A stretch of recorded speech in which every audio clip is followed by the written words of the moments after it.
my name's Ralph Sermon. It's Monday, the 13th of April 2020, a bank holiday Monday, and I'm going to read you your bedtime story.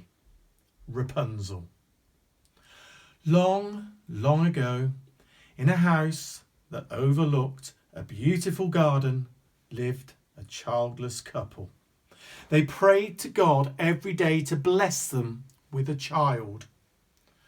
One day they found that God had answered their prayer. They were at long last going to have a baby. Their days passed in happiness, but alas, the wife fell ill. She would eat nothing, and the husband was worried that she would waste away. He tried to tempt her with many good things, but she refused everything. "But you must eat something, my dear," he begged her. "There's a herb called Rapunzel in the garden next door. I will feel better if I can eat that," she said. The husband's heart sank when he heard her.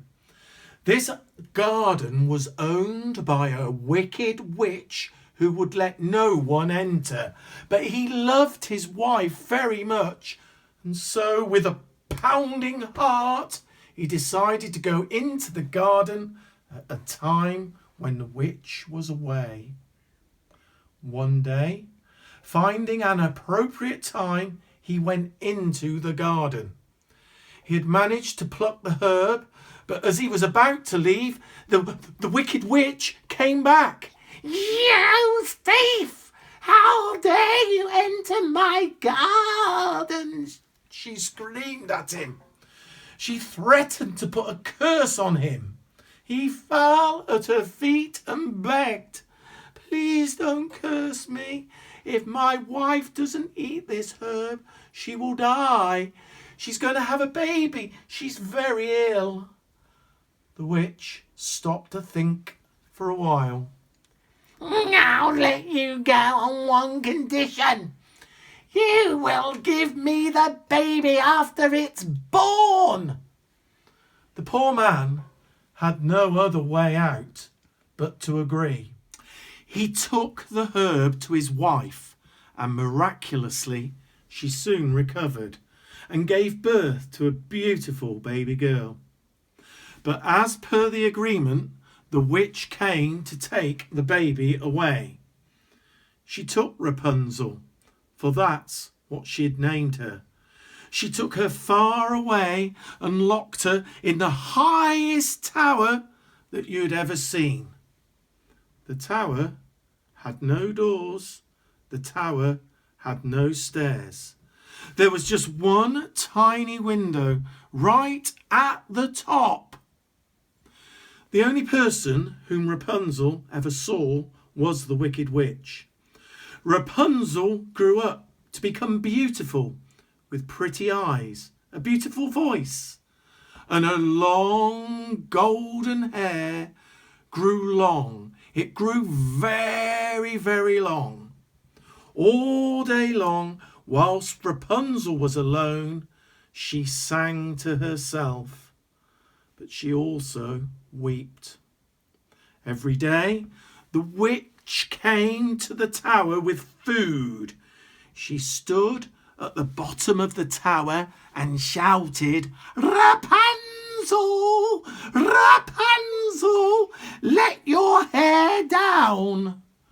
Rapunzel would drop her long braided hair through the window.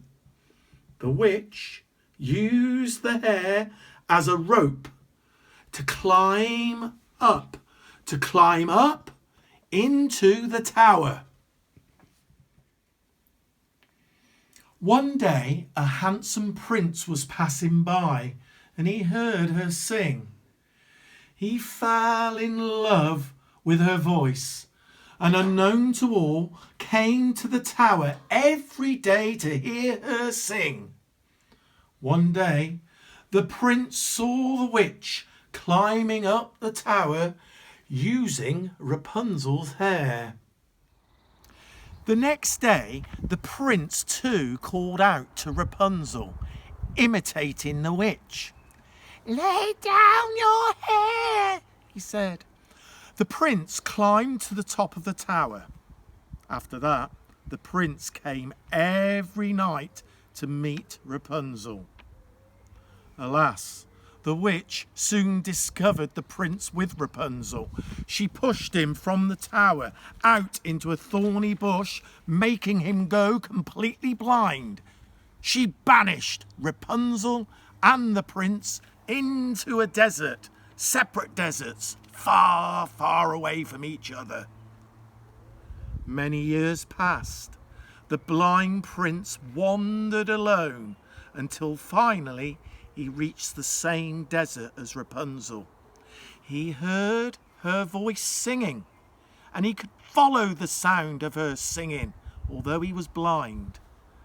They found each other, they hugged each other in joy. Tears of happiness rolled down Rapunzel's cheeks.